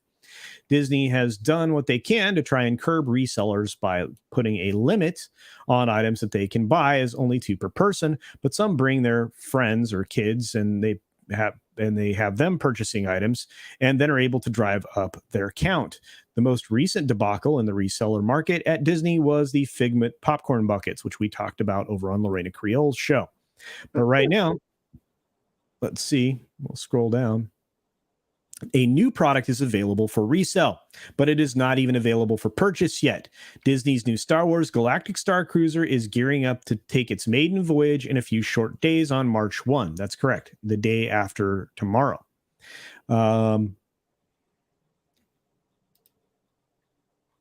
Although the experience does look amazing, it comes at a cost. The Star Wars Galactic Cruiser has been described as a unique, immersive experience that the Walt Disney Company CEO Bob Chapek has promised will leave guests blown away. Of course, during the investor call, he said he was pleased with it, which wasn't a good sign. Watch Valiant Renegade's video.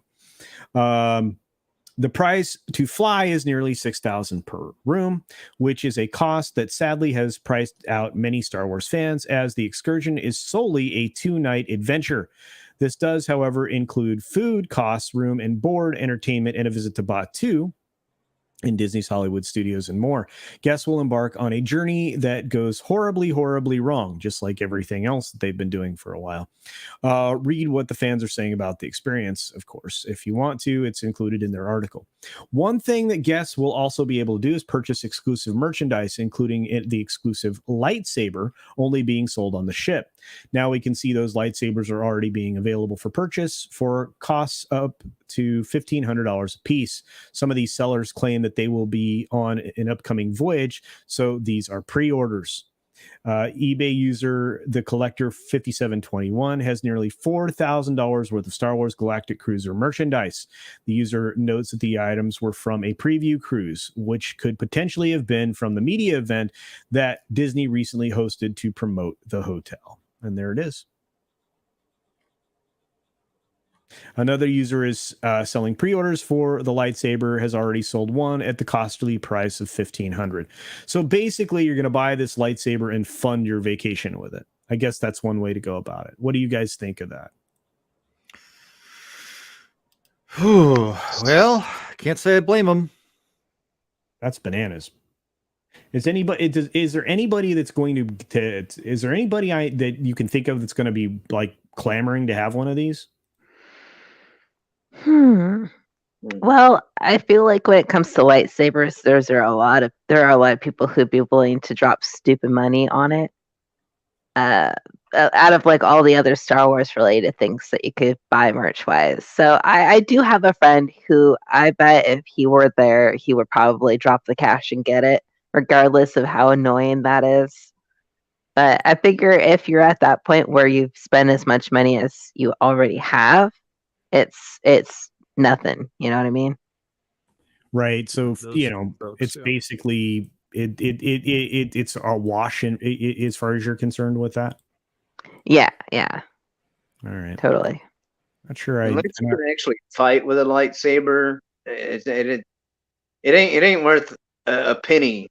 I wouldn't pay a penny for one unless I can freaking beat the ever-loving crap out of somebody with it. Well, just like there are Hot Toys fans who will collect figures and stuff, like there are lightsaber people who do the same thing.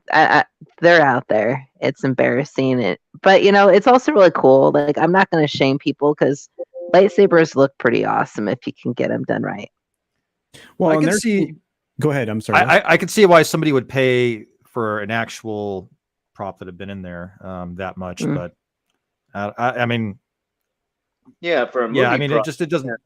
Well, I mean, I'm sure they pay more for that. I mean, if somebody pays for it, that's fine. Whatever. Well, but I mean, sorry, let me just finish up here. Yeah, the real, the real things. I mean, it just shows how much, what they really, their actions show them how much they kind of care about the experience and. I look, I can't disagree, but again, I mean, I just don't see spending that kind of money on, on something that it really may in the future end up with limited retail value, right? Resale value. I mean, you know, you get the case and all of that. It looks, you know, somewhat handsome, but I mean, literally, is that a $1,500 thing that you want to spend money on? I don't know. It's kind of like a Beanie Babies, but with Star Wars, you know? I guess. A little investment.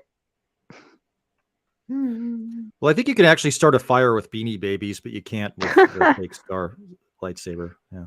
Yeah, you use them to soak up water in a flood, you know, with all the little beans in them. Well, and this might be disappointing, you know, to me, because if this story's true, I'm gonna be bummed out for humanity. But you know, This is going to be the story that bums you out for humanity. well, okay, I'm just saying because I just expect more of humans. Maybe that's my own problem. But despite everything we're talking about, despite the rocky launch, right? Star Wars fans fill Disney's pricey Galactic Starcruiser. You think this is true?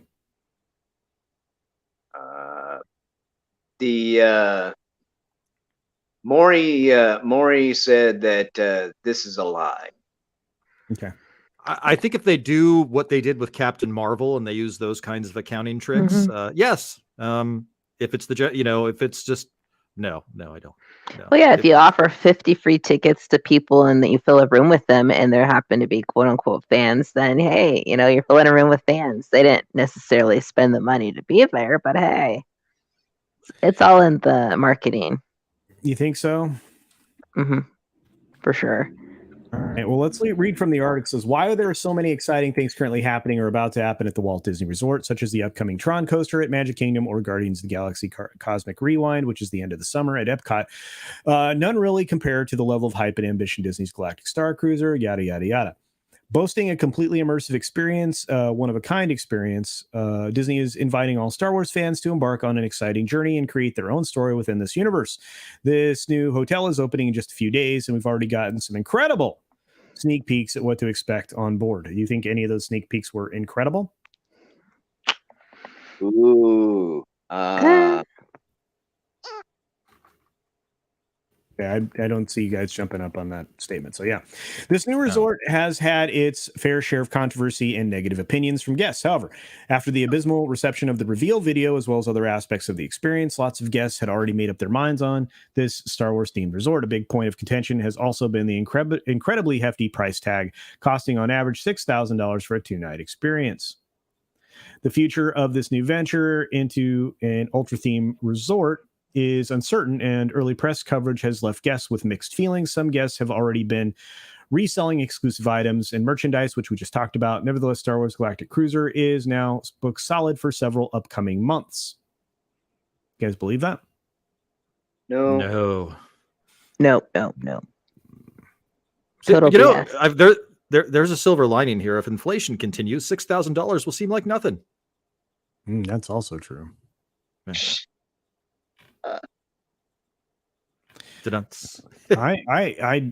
don't know what to say, but let's get into it. Let's see if we can figure out a way to get through this story. According to the official calendar, both the months of April and June are booked solid with no opening in sight. This is, wow, you separate those two words, in sight, not insight. This is a far different story than our previous coverage, where nearly every month had availability. Well, I don't think that was because of I think this is Disney maybe buying rooms up. I don't know, but what did they just say? What were the dates they said were completely full? April, right? Sorry, man. I don't retain that stuff. Okay, April and June, you said. Yeah, March is full, April's full, and May. Okay, so May is available. You know what? Just for fun, let's actually show in real time what's available. Does that sound like a plan? I think it does. Let's take a look at it. That's fun. Yeah. Stop screen, share screen, because this story is fishy. No, fish would be good. I'm kind of hungry, to be honest with you. There you go. This me is live. We're looking at the live calendar right now. April's available. You've got, I shouldn't say April. May is available. You've got May 10th. May 10th is the boarding date. May 12th is the boarding date. May 18th is a boarding date. May 22nd is a boarding date. May 24th is a boarding date. May 26th is a boarding date. May 30th is a boarding date. June is booked solid. That's the beginning of summer. Let's see. July, almost completely open. You guys seeing this? Yeah. Middle of summer. Interesting. Okay. August is completely open.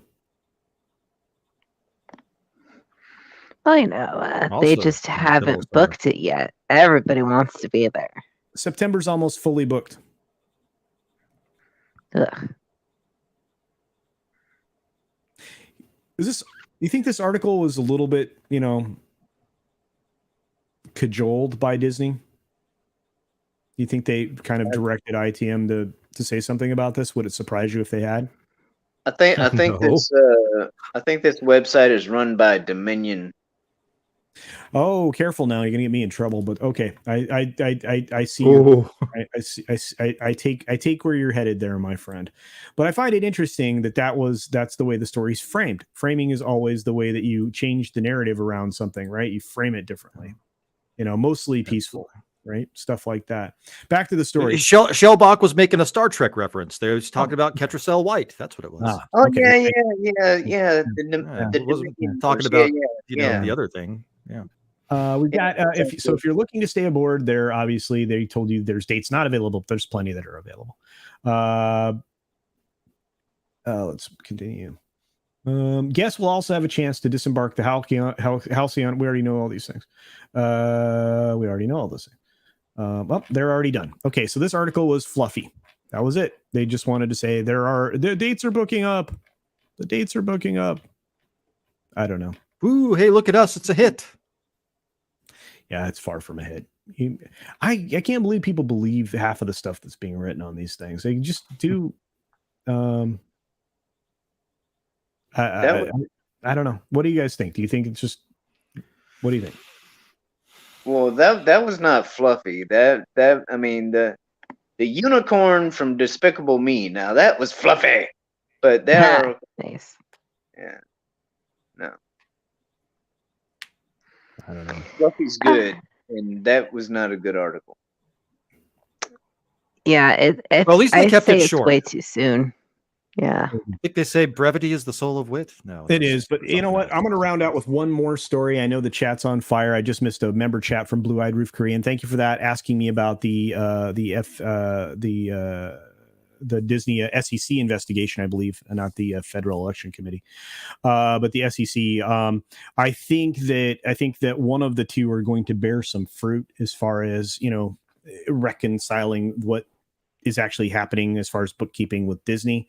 And I think other corporations are keeping a keen eye on it because they know that they'll have to change some of their bookkeeping practices for transparency reasons. That's what I think.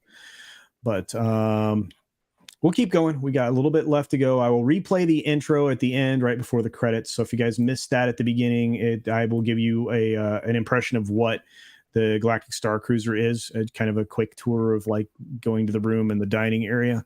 That's what we entered with. That's what we'll leave with. We've got one more story I want to cover. I think you guys will like this one.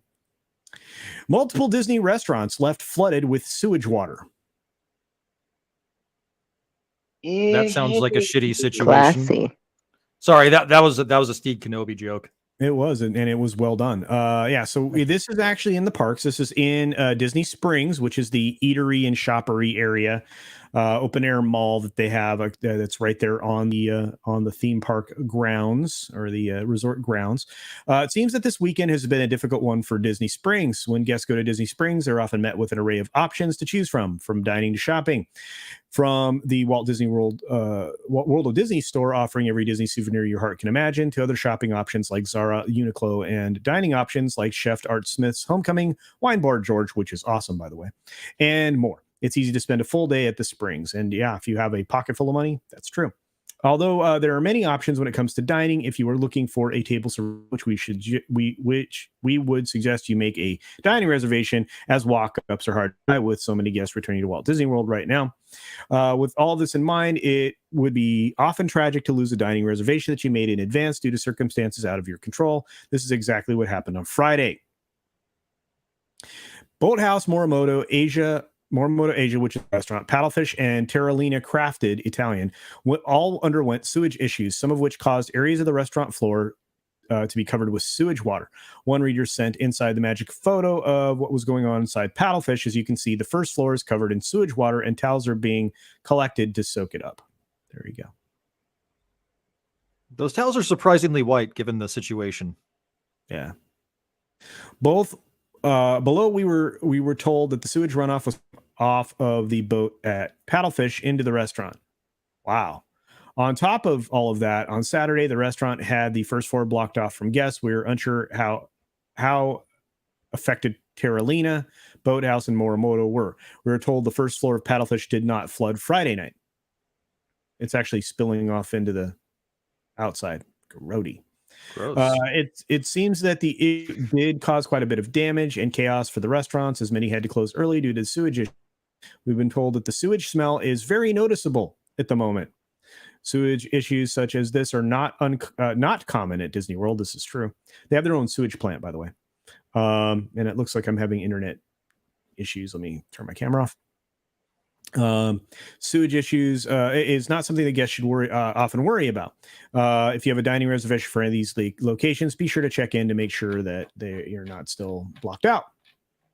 And with that being said, if you had a restaurant reservation at any of these places within a few days of this, are you still going to consider going there with knowing full well that there was sewage water in the floor there before? No. Yeah. It doesn't have the same appeal as if like you're told like someone was murdered in your hotel room or something. Like that would be kind of cool, but like being told that, there was a bunch of poo in the kitchen, nah. Yeah, or your hotel had, was fumigated for like bed bugs or something. That's right. Another one. Yeah. Good news, guys. New mattresses. There you go. Exactly. Release the McCracken says Paddlefish is an apt name during this. Yeah, it is kind of gross. Although, I mean, if you're going to be realistic about it, though, as gross as it sounds, if you wait like a couple days until they reopen it, it will probably be the most clean because they will have had to have inspectors come in to make sure it is. So it actually might be, smart to go in immediately afterwards to get a good, healthy, clean experience. Well, here'd be my concern. What they would have. I would hope that they would. There's food preparation and stuff that happens in the back, and you have to worry about like coliform and E. coli and a bunch of other stuff. So, I mean, I don't know. Hopefully they would do a top to bottom cleaning, but a lot of times in a restaurant, they want to save money. They don't want to have to trash all that stuff. So I don't know. I don't know how they're going to Yeah. Ruben Christopher Hayes says Sith happens. I agree with that. We've got Terry Rose saying, I used to be a trash guy. We changed our shoes frequently. Absolutely.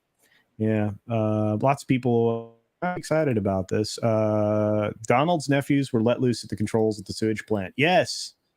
And of course, T Neil 89 says the following. Thanks for being here, my friend. For $5 says, oh no, Culture, you're saying the Starcruiser didn't exactly get off to a flying start? No. Sorry, just woke up, couldn't resist the awful pun. I appreciate the awful pun. With that being said, we're going to round out, folks. Again, if you didn't catch the intro, I'll play it again. It's a lot of fun. I put it together real quickly. Hope you enjoy it. And you do need to go and check out Makani's stream right now. His live draw streams are epic, and he's got a lot of talented people there in addition to himself regularly. But let's say goodbye to everybody and let them show themselves out the door. We'll start with Shellbach, TJC. Oh, okay. Hello. Can you hear me? Yes. Yes.